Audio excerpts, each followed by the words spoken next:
Once upon a time, there was a little girl called Lucinda who lived in a run-down shack with her parents. Her parents struggled to provide and would often live off cabbages for weeks on end, but one day it all changed. An old mysterious man showed up at their door. He appeared small but strong, was covered in wiry grey hair and dressed sharply. He introduced himself as Lucifer. The old man offered the couple a better life for something in return. He wanted the little girl with the long blonde hair. The parents, guilt-ridden and ashamed, agreed, and just like that, Lucinda became his and nobody else's.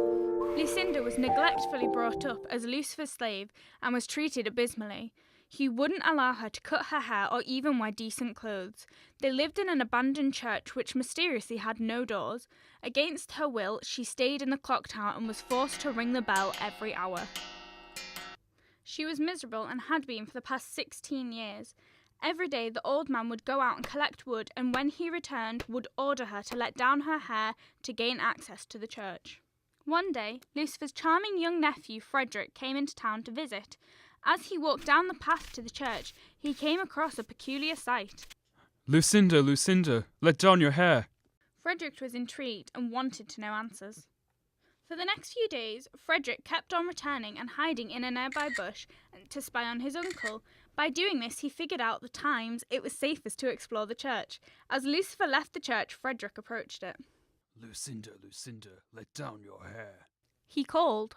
To his surprise, Frederick discovered a beautiful girl. They instantly fell in love.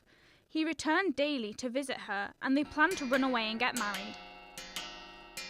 There was finally a light in Lucinda's bleak life, until one day she accidentally revealed to Lucifer that she was pregnant.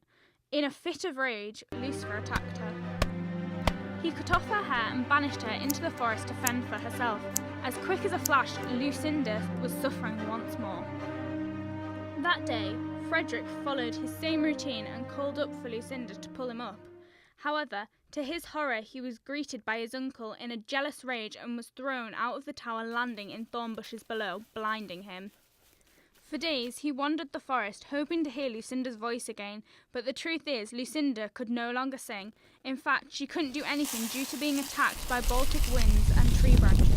The wilderness eventually drove her to insanity, so unfortunately for these poor lovers, their destiny was soon short-lived, and for the rest of their lives, instead of embracing and carrying out their plans, they suffered. The end.